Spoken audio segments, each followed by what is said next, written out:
I don't remember the exact second when the world shattered. Only the sound, that terrible metallic scream of glass and steel grinding against itself, and then the silence that followed. It was the silence that terrified me most, as though the universe had gone deaf, as though I had been yanked out of time and space and suspended in some pale limbo where even my own breath refused to reach me. When my eyes finally forced themselves open, the world looked wrong. The street lamps above me glared down with a blur of halos, bending and shifting, as if they were reflections on rippling water. My head throbbed in sync with a deep, slow drumbeat I recognized as my own pulse. My chest heaved, ragged, shallow, too fast. And then came the fear, not just fear of pain, but fear of not knowing who I was in that instant. My name. I had to repeat it to myself. My name, my identity, my anchor in the storm. Daniel. Yes, Daniel. That was me. But even as I whispered it in the blood-stained dark, the syllables felt distant, like a word I was borrowing from someone else's dictionary. The wreckage around me was an abstract painting of violence. A twisted steering wheel pressed against my ribs. A spiderweb of shattered glass glittered on my jacket like cruel diamonds. Smoke curled upward, mixing with the acrid smell of gasoline. Somewhere in the distance, voices shouted, panicked, but muffled, as if the world and I were separated by an invisible wall. And then there was something else. A strange, unfamiliar sensation blossoming inside my body, subtle at first, then undeniable. My skin tingled, hypersensitive, as though the air itself was stroking me. My chest ached in a way that wasn't just pain but growth? That made no sense. My hands trembled, and when I brought them up in front of me, the shapes looked softer, slimmer, the bones beneath narrower. For a moment, I thought I was hallucinating, oxygen-deprived, trapped in a delirium of trauma. But the longer I stared, the more the truth pressed itself against me like cold rain on bare skin. Something was happening to me, something far stranger than a crash. The paramedics pulled me out. Their hands were firm but urgent, words sharp and efficient. I wanted to ask them what they saw, what they noticed about me, but my tongue refused to move in time. They strapped me to a gurney. The sirens screamed to life, and the city blurred by as the ambulance swallowed me whole. Inside, I felt every second stretch into eternity. My body was betraying me, shifting under the blanket they had draped over me. My breathing changed, softer, higher-pitched. My throat burned with every swallow. My mind scrambled for logic, hormones, drugs, trauma-induced hallucination, but none of those explanations could account for how real it felt. The paramedic's eyes flickered toward me with something I couldn't name: hesitation, confusion, maybe even disbelief. "Stay with me," he kept saying. "You're gonna be okay." But what if okay no longer meant what I thought it did? I closed my eyes and prayed for sleep, but instead I dreamt of mirrors that wouldn't hold still, reflections that weren't mine, voices calling my name but changing it halfway through. When I woke in the hospital bed, I thought for a moment I had escaped the nightmare. The room was sterile, painted in pale cream, humming with the steady rhythm of machines. A nurse stood by the window, her back to me, scribbling on a clipboard. Relief tried to trickle in, but then I saw my hands again, smaller, paler, undeniably altered. The nurse turned, and for a fleeting second her expression betrayed something she hadn't meant to show. Shock. That was when I knew, whatever the crash had done to me, it wasn't something that could be explained with bandages or surgery. Something deeper, stranger, irreversible had begun. And I was terrified to find out who, or what, I was becoming. The morning light arrived like an intruder, spilling through the blinds and painting stripes across the hospital sheets. I wanted to bury myself beneath them, hide from the world, but I couldn't escape my own skin. Every breath I took carried the reminder. Something had changed, and it wasn't stopping. The nurse who had seen me first didn't come back. Instead, a man in a white coat entered. A doctor, tall, his brow furrowed in a professional mask of calm that I could tell was strained. He carried my chart, though his eyes were not on it but on me, scrutinizing every detail of my face. "How are you feeling, Daniel?" he asked, though the sound of my name from his lips felt out of place, like a label on the wrong jar. My voice cracked, higher than it had ever been, delicate and uncertain.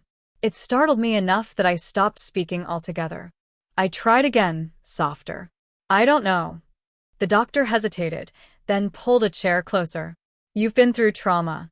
Your body is under extreme stress. Sometimes, after a severe impact, people experience unusual reactions." Unusual reactions. That was one way to phrase it. I lifted my hands, holding them up between us, my fingers trembling. "These aren't my hands." He said nothing at first, only studied them, then nodded slowly as if agreeing with me, but unwilling to say the words out loud. My heart pounded.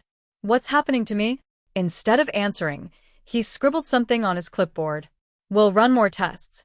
For now, rest." Your body needs time." Rest? How could I rest when every cell of me was rebelling? My skin crawled, my muscles felt softer, my face itched as though invisible fingers were reshaping it from beneath. And then there was the way my chest ached, a dull throb that made me afraid to look down, afraid to confirm what I already suspected. The doctor left me alone. The silence in the room was unbearable. I forced myself to sit up and face the mirror attached to the cabinet across from the bed. What I saw was half me, half stranger. My jaw looked slimmer, my cheekbones more pronounced. My lips seemed fuller, my eyes larger. I blinked rapidly, trying to convince myself it was a trick of exhaustion, but no. The reflection was changing every time I dared look again. Panic built in my chest like a rising tide. I clawed for my phone on the nightstand, but when I unlocked the screen, the front camera showed the same unfamiliar face, softer, rounder, undeniably feminine. The sight punched the air out of me. I dropped the phone. And then I cried. Not small tears, not silent weeping, but sobs that shook my entire frame. Grief, fear, confusion. It all poured out of me, unstoppable. The sound was foreign, a higher-pitched wail that made me feel even less like myself. When the nurse returned, she didn't say anything. She simply placed a box of tissues beside me and sat quietly by the bed. Her silence was almost worse than words. Did she see me as Daniel, the man who had come and broken from a crash? Or as the strange in-between person who now occupied his body? I couldn't ask. I was too afraid of the answer. The following days blurred together in a haze of tests, whispered conversations outside my door, and the constant, suffocating awareness of my transformation. Every morning I woke to some new change, hips widening subtly, hair growing faster and finer, my voice slipping further from the familiar register I had once claimed as my own. Visitors came, colleagues, friends, but each time, the staff kept them at a distance, inventing excuses about my condition. I wondered what they would say if they saw me. Would they recognize me? Would they believe I was still Daniel? And then one evening my sister arrived. She had pushed past the objections of the nurses, stormed into the room with fire in her eyes. But when she saw me, the fire flickered. Her mouth opened, closed, then opened again. "Danny." The word cracked something inside me. Her voice was soft, questioning, afraid to land on certainty. "It's me," I whispered, though I barely believed it myself. She stared at me, her hands covering her mouth, tears filling her eyes. For a long moment she said nothing, and in that silence I saw my own reflection mirrored in her disbelief. The crash had broken more than bones. It had broken the line between who I was and who I was becoming. And for the first time I realized there might be no going back. My sister stayed long after visiting hours ended. The nurses didn't have the heart to chase her away, and maybe I didn't either. She sat in the chair beside my bed, her eyes red-rimmed, her hands wringing a tissue into a shredded ribbon. She kept looking at me, looking away, then back again, as though she couldn't decide if she was staring at me or a stranger. Finally, she whispered, "Danny, what happened to you?" I wanted to give her an answer. A simple, clean explanation that made sense. But all I could do was shake my head, choking on words that didn't exist. I don't know, I said. My voice came out light, soft, not mine.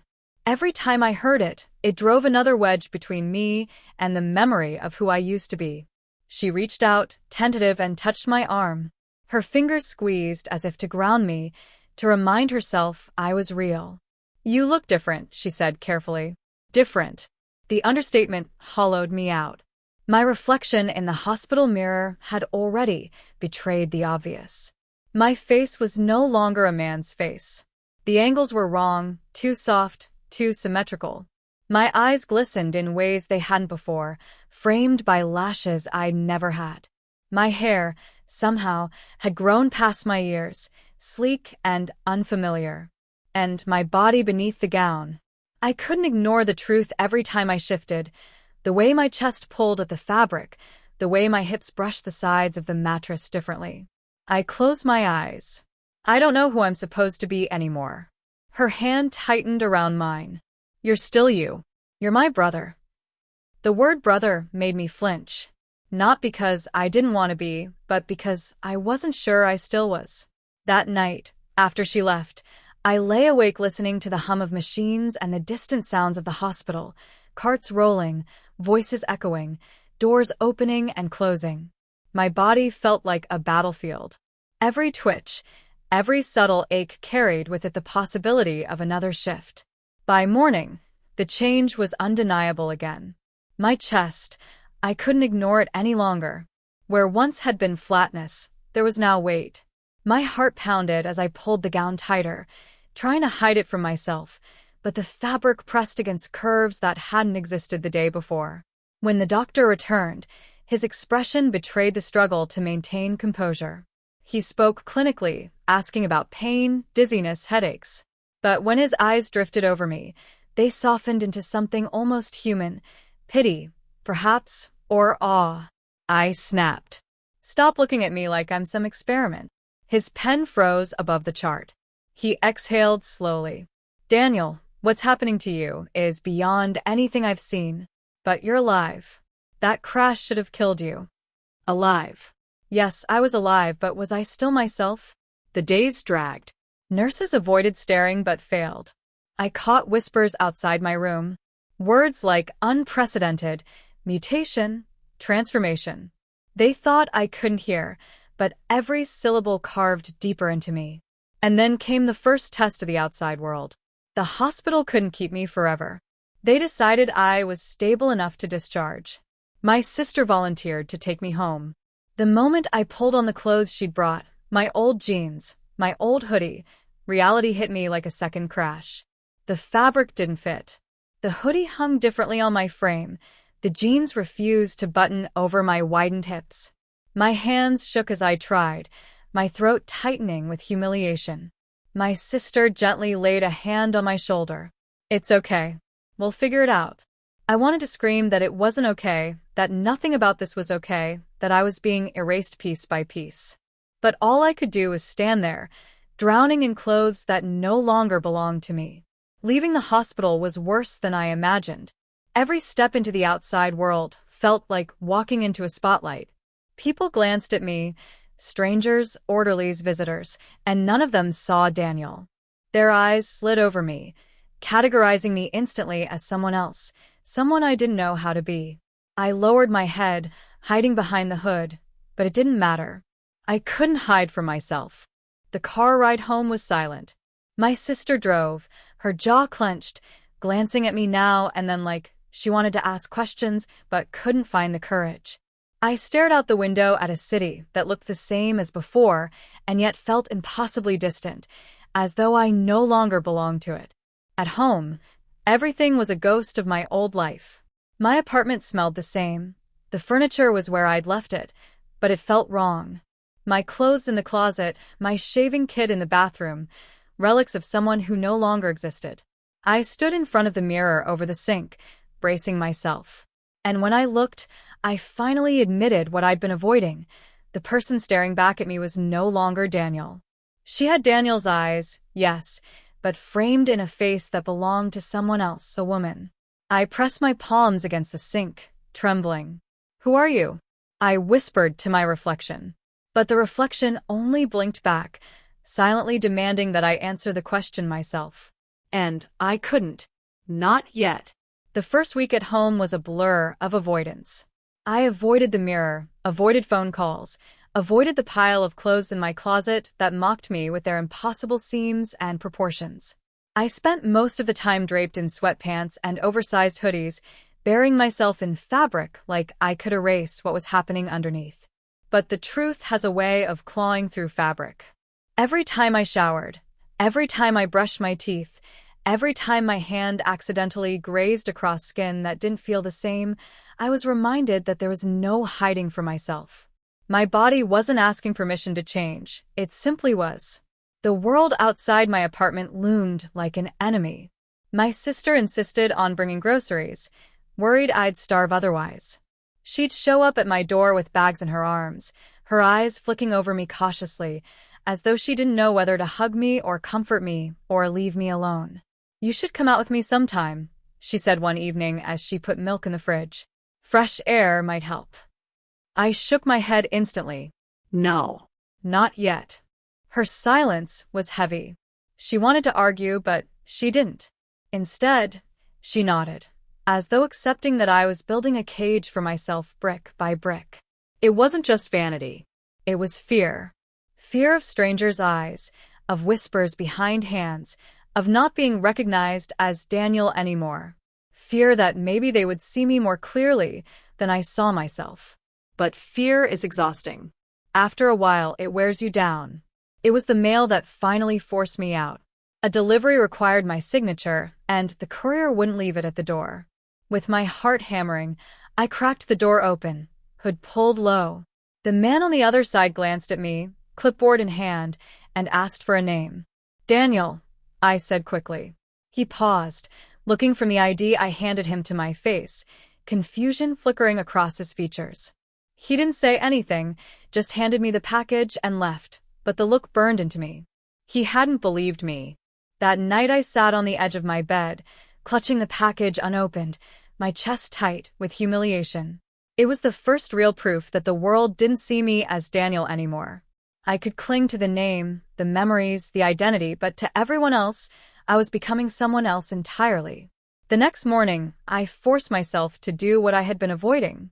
I pulled the full-length mirror from the corner of my room, uncovered it, and stood in front of it with the determination of someone facing trial.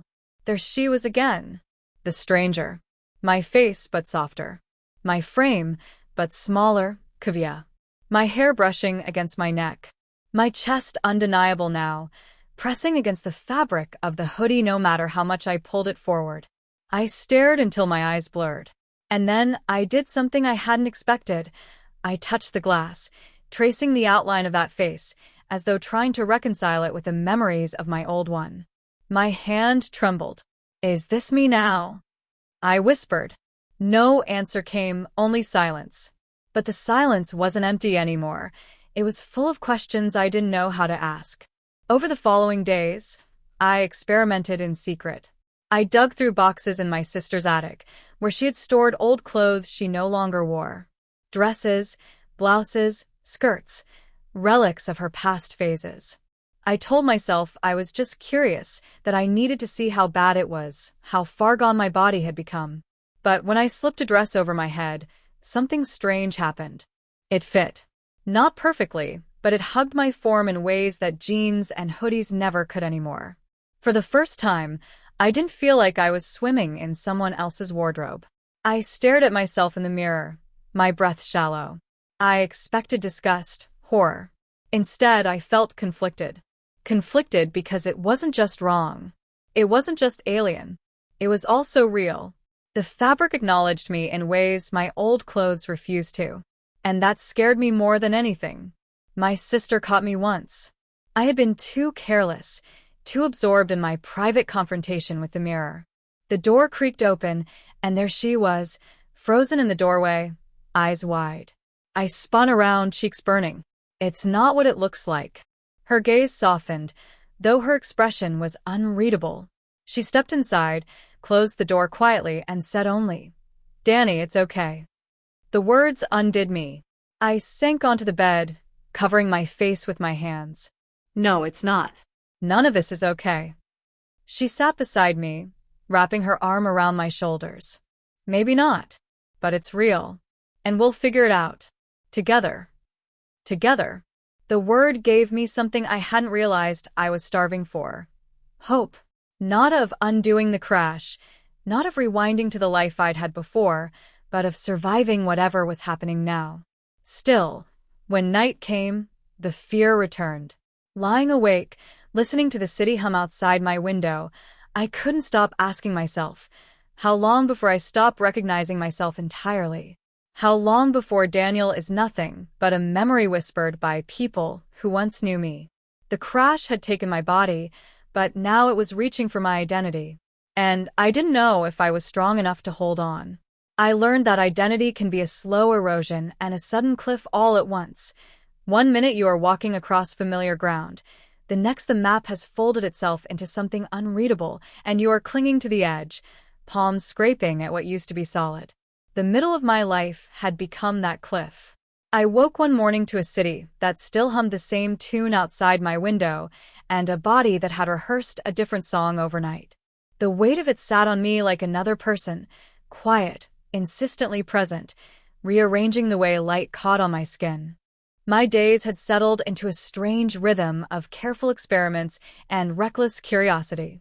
I measured myself with small acts, a borrowed blouse buttoned just once to test the curve of my collarbone, a strapless bra slid on under a loose tee to learn what it felt like to hold something that the world seemed to expect to be there.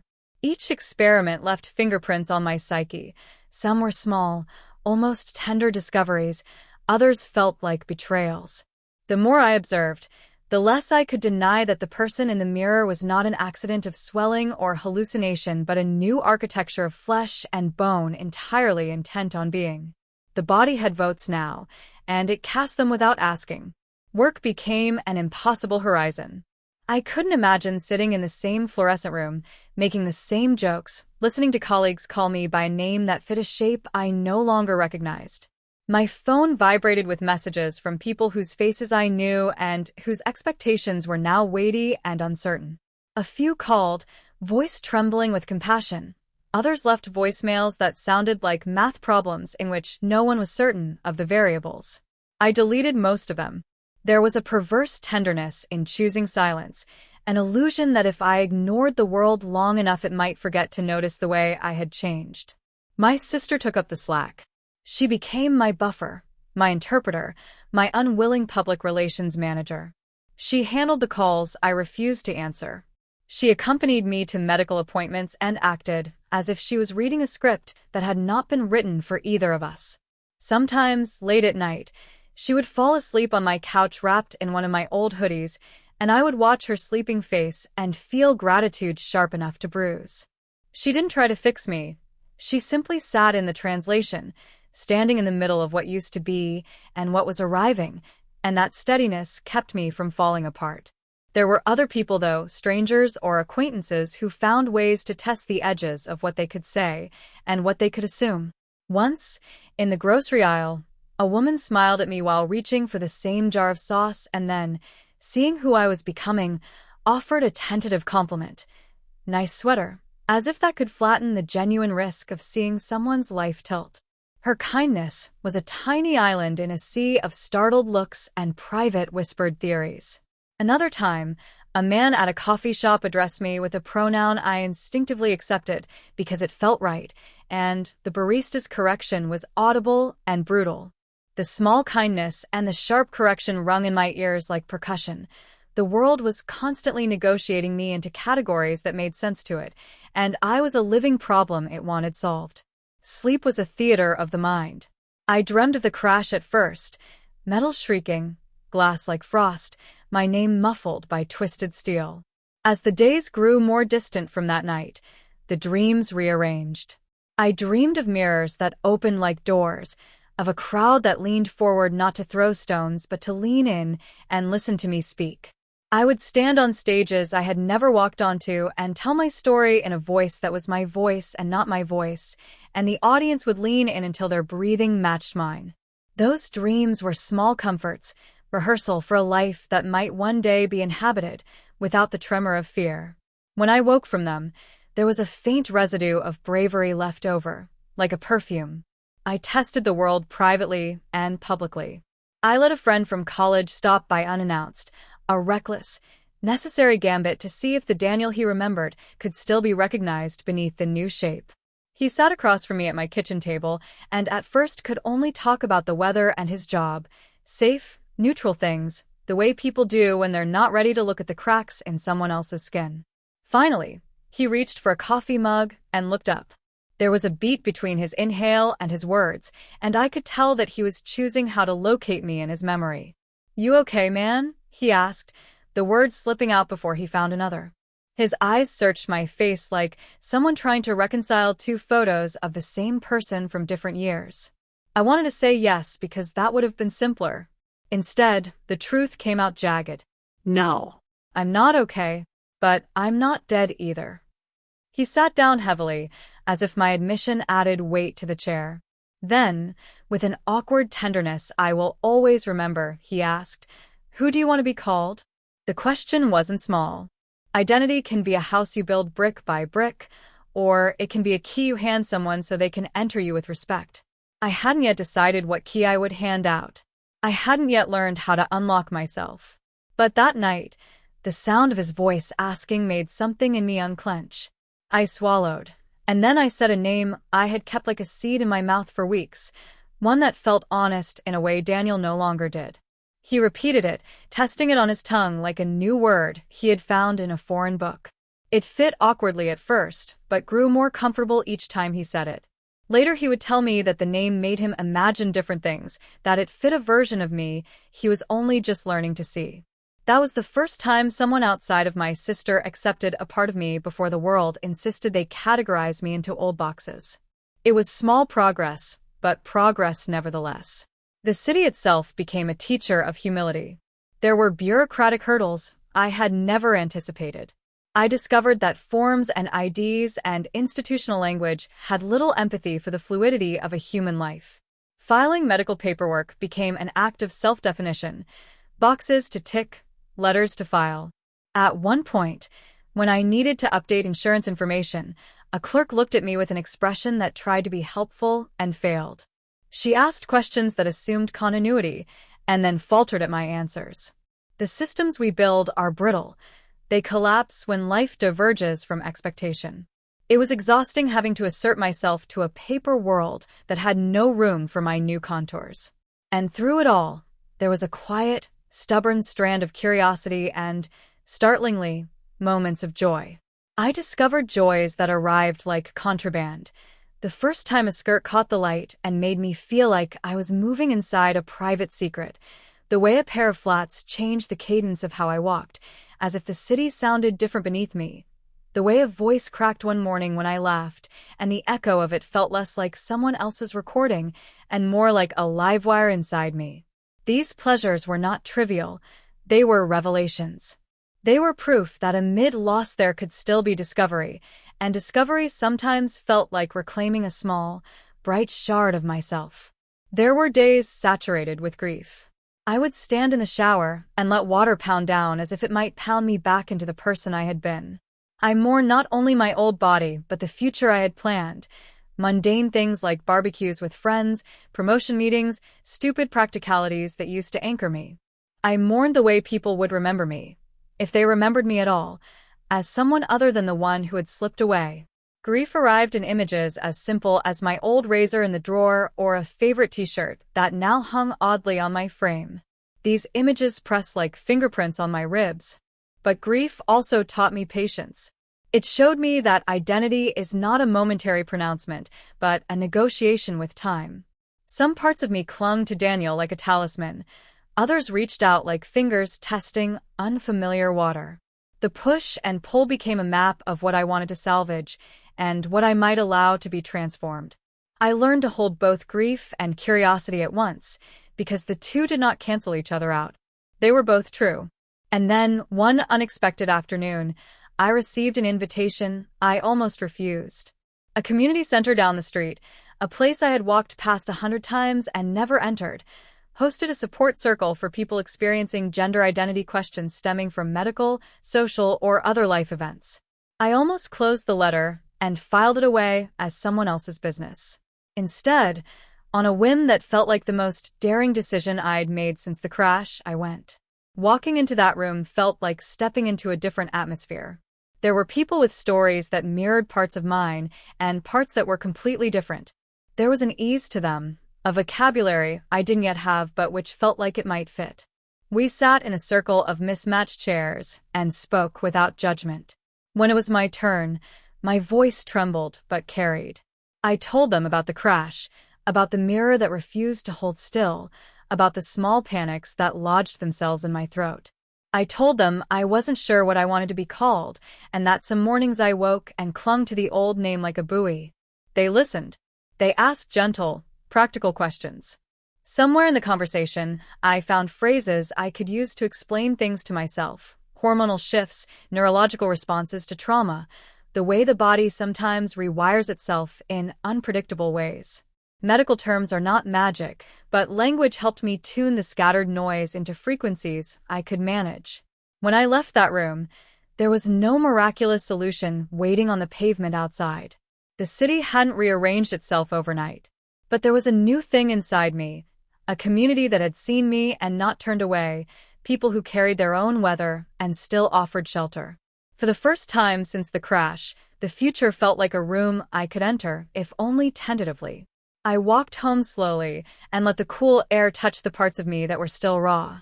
I realized that identity might not be a cliff after all, but a path carved bit by bit through a very dense forest. I would still stumble. I would also find new clearings. When I finally opened the drawer where I kept my old ID, Daniel, the name printed so certain and proud, I did not rip it up. I did not throw it away. I traced the letters with my fingertip and felt nothing like finality, more like the quiet, reverent closing of a chapter that had taught me how to survive. I could hold my past and my present together without either canceling the other. The authority to name myself felt less like theft and more like stewardship. That night, alone in my apartment with the city lights like distant constellations, I sat at my kitchen table and wrote a list. Not a proclamation, not a manifesto, but a list of small truths. I am alive. I am scared. I am curious. I am grieving. I am allowed to change. I am allowed to keep parts of what I was. The list was not a map, so much as a lighthouse, something to steer by on nights when the fog would close in and make the city's outline blur. I folded the paper and put it in my wallet next to my old ID, where it would occasionally brush against the plastic like a private ritual. It was not closure. It was a beginning. I didn't yet know who I would be on the other side of the storm, only that I intended to meet her, to learn her language, to give her space to speak. The crash had rearranged my life. It had not finished writing it. The hardest thing about transformation is in the body. Bodies have always been negotiable. Bones reset, skin scars, muscles reshape themselves with time. The hardest thing is memory. Memory holds the shape of who you used to be and whispers it back to you when you least expect it.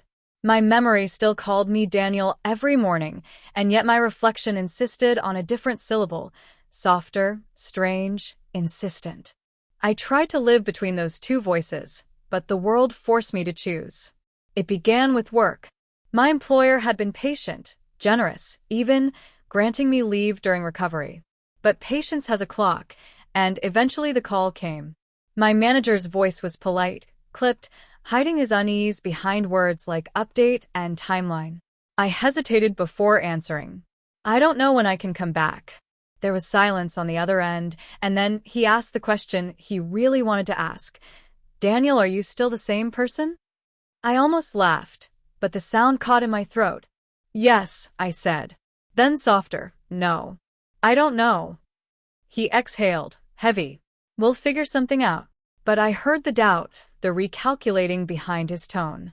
I hung up and stared at the phone until the screen went black, wondering if my career had evaporated not from incompetence, but from metamorphosis. That night, I found myself pacing, restless.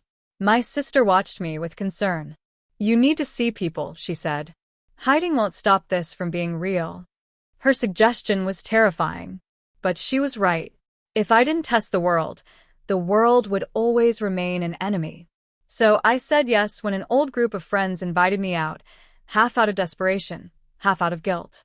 I prepared for days, rehearsing in front of the mirror, practicing how to walk into a room without crumbling. Clothes were the biggest war. My old ones no longer fit. My sister let me something simple, dark jeans cut differently, a soft blouse. It felt alien, and yet strangely kind to my shape. When I arrived at the bar, the noise hit me like a wave. Laughter, glasses clinking, music pulsing. I spotted my friends across the room. For a moment, I considered fleeing. But then one of them, Mark, saw me and waved. His wave faltered as I approached. His eyes widened slightly before he forced a smile. Danny. Long time, man. Man. The word clanged against my chest. I slid into the booth, feeling every glance, every hesitation in their voices. They really did, asking about my recovery, cracking jokes as though nothing had changed. But the pauses betrayed them. They didn't know how to see me. Some stared too hard. Others avoided my face altogether. At one point, one of them asked, "So, how's the new you holding up?" The table went quiet. I forced a laugh, but my throat tightened. The new me? I didn't order her. She just showed up. The joke landed poorly. They laughed, but it was brittle, uncertain. I left early. On the walk home, the night air stung like punishment. I had wanted them to see me, to confirm that I still belonged. Instead, I felt like a ghost haunting my own friendships. At home, I broke down. My sister held me as I sobbed, my tears soaking her shirt. "They don't understand," I whispered. "Maybe they don't have to," she said gently. "Maybe you just have to." Her words rattled inside me for days. Did I need their validation? Or was the real battle mine alone? The mirror became my battlefield again. I stared at myself longer, forcing myself not to look away. My cheekbones, my eyes, my chest, my hips, there was no denying what had emerged. But inside, I still carried Daniel, clinging to me like a ghost refusing to move on. Sometimes, I caught myself smiling at the reflection, surprised by a flicker of beauty. Other times, I recoiled, as though staring at an imposter. The conflict exhausted me. Then one morning something shifted. I woke from a dream where I had been walking through a crowded street, and people weren't staring. They were simply passing by, unbothered. In the dream, I had introduced myself with a new name, and it had felt natural. When I woke, the dream clung to me like dew.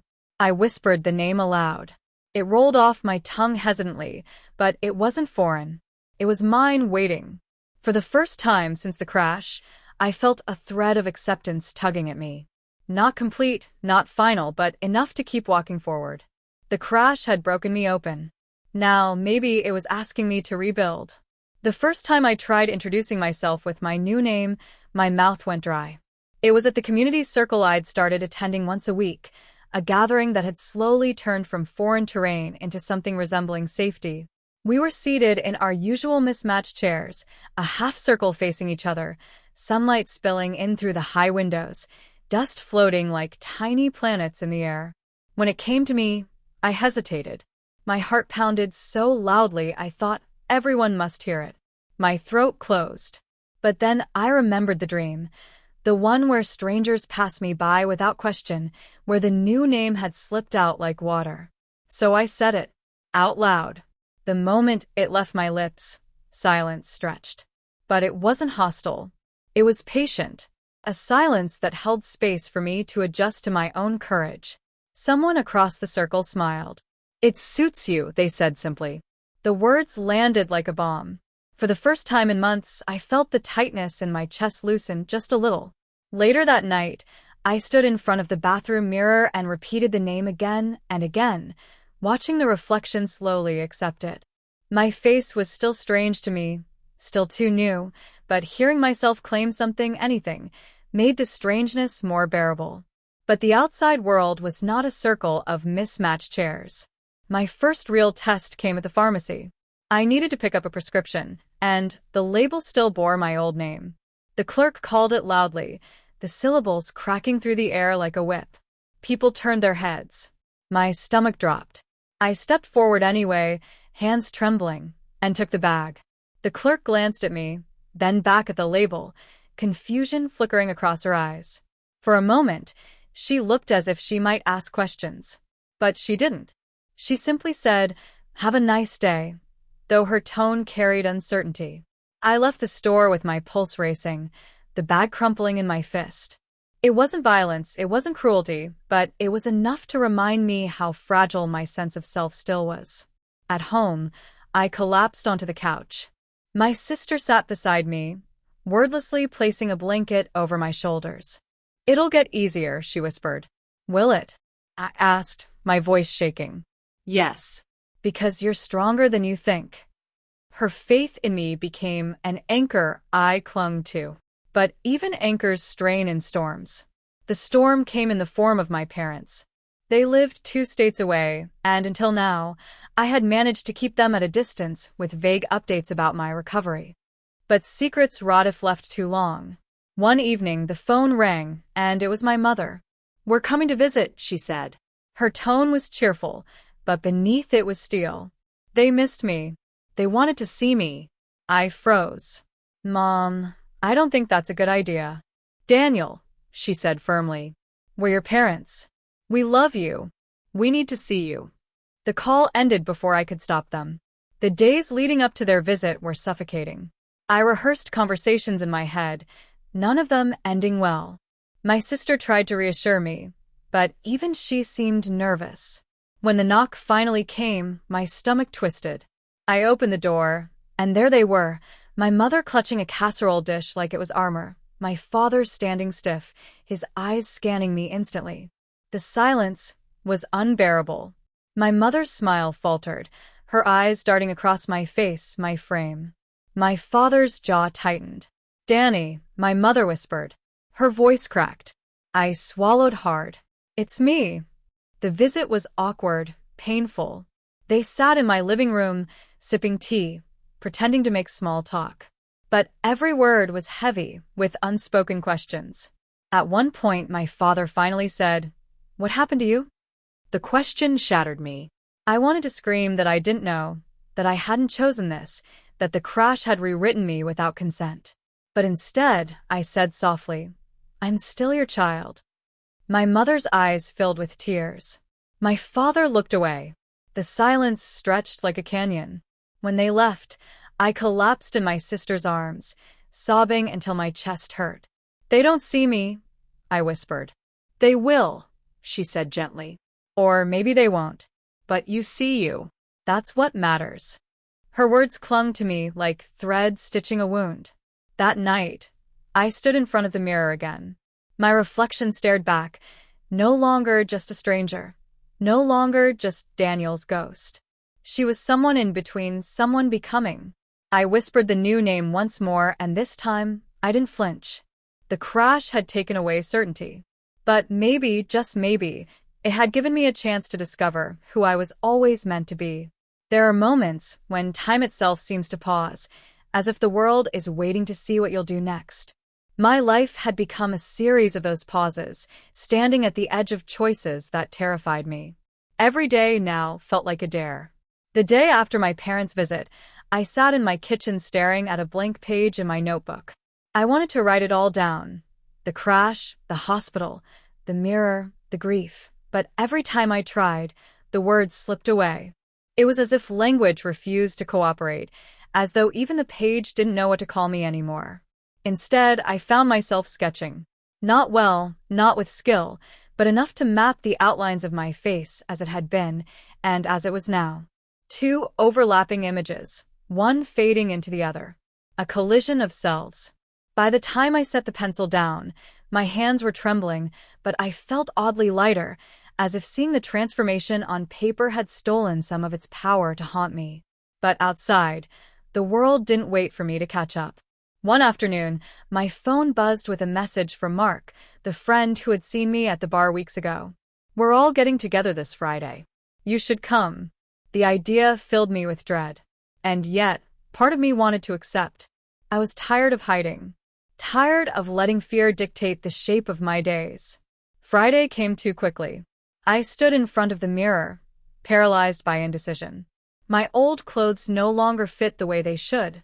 My sister laid out options gently: a blouse, fitted jeans, a soft cardigan. I stared at them like they were weapons I wasn't trained to use. Finally, I forced myself to choose. The cardigan felt safe, the jeans snug but honest. When I looked in the mirror, the reflection staring back still startled me, but this time, I didn't look away. Walking into the restaurant was like stepping into fire. Conversations dipped as I entered, eyes flickering toward me. My friends sat at a long table, their laughter stuttering when they noticed me. "Hey," Mark called, forcing cheer into his voice. "Glad you made it." I sat down, my pulse hammering. The night began awkwardly, with halting questions and two bright smiles. But slowly, something shifted. As the food arrived, the drinks flowed, and the conversation loosened, I started to feel less like a specimen, and more like part of the group again. Until the questions came. "So," one of them asked, leaning forward, "do you feel different? Like, in your head?" The table went quiet. I hesitated, then nodded. "Every day. It's like waking up in someone else's skin. But also, it's still me in here. Just rearranged." They shifted uncomfortably, unsure how to respond. But Mark nodded. "That makes sense," he said softly. The conversation moved on, but the tension lingered. I left early again, but this time, it wasn't humiliation that followed me out. It was exhaustion mixed with a fragile thread of hope. Maybe, just maybe, they were trying. At home, my sister waited. "How was it?" she asked. I exhaled slowly. Not easy, but not impossible either. Her smile was small but proud. That's progress. The days that followed were full of small tests. Ordering coffee and hearing the barista use the right pronoun. Passing a neighbor in the hallway who greeted me with a smile, no hesitation. Then, harder moments, stares from strangers on the bus, laughter from teenagers who thought I didn't hear. Each moment left marks. Some healed quickly. Others lingered like bruises. But the hardest mark came from within. One morning, I looked at my old ID card again, Daniel printed bold and certain. I traced the letters, my heart aching. That name still held years of memories, childhood, friendships, mistakes, victories. It felt cruel to abandon it. And yet, when I whispered my new name aloud, it no longer felt foreign. It felt like a door opening. That evening, I returned to the community circle. This time, when I introduced myself, I didn't hesitate. The group smiled warmly, and one of them said, "Welcome home." The words struck me harder than I expected. Home. Not a place, but a state of being. A sense that maybe I wasn't drifting anymore. Maybe I was slowly building a new foundation. But the world wasn't done testing me. The next week, my workplace called again. Not my manager this time, but HR. They wanted a meeting. They wanted answers. As I hung up, my stomach twisted. The circle had given me courage, but courage is fragile. I wasn't sure if I had enough to face the institution that still carried my old name, my old self. And yet, I knew this was inevitable. I couldn't hide forever. I stood in front of the mirror, clutching my cardigan like armor, and whispered, "It's time." The reflection met my gaze, steady now, no longer just a stranger. The crash had rewritten my body, but now it was up to me to rewrite my life. The office smelled the same. That faint mixture of coffee grounds, printer toner, and recycled air that had clung to my clothes every evening for years. Walking through those glass doors felt like stepping into a memory that no longer fit. The security guard glanced at me, confusion flickering across his face before recognition dawned. He hesitated, then offered a stiff nod. That hesitation cut deeper than I wanted to admit. Upstairs, the HR office waited. My manager was there too, his posture rigid, hands folded too tightly on the table. They both looked at me, as though bracing themselves. "We're glad you came in," the HR rep said, her tone carefully neutral. "We wanted to check on your recovery and clarify some things." Clarify. The word hung like a blade. I clasped my hands in my lap to stop them from shaking. I'm not the same person who left after the accident, I said quietly. Not physically. Not entirely. But I'm still me. My manager shifted uncomfortably. We just need to understand what this means moving forward. I wanted to scream, as if I understood it myself. As if I had a neat PowerPoint presentation explaining why my voice had softened, why my face in the mirror no longer matched my ID card. Instead, I said, it means I want to keep working, to contribute, to be treated with respect. The HR rep nodded, though her eyes betrayed unease. Of course, but there will need to be adjustments. Documentation. We'll need to discuss names, records, how colleagues are informed. Her voice blurred in my ears. I wanted to disappear.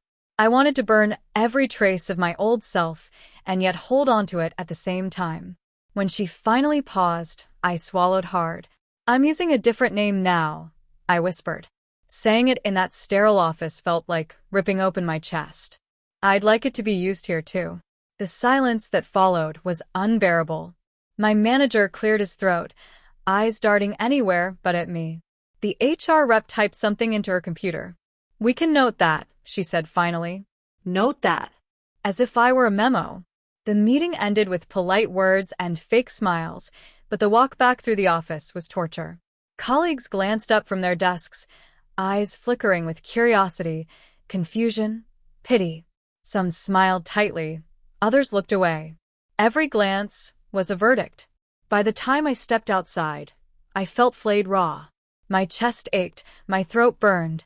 I wanted to run, to never come back. That night, I collapsed on the couch, staring at the ceiling. I can't do this, I whispered. My sister knelt beside me. You already are.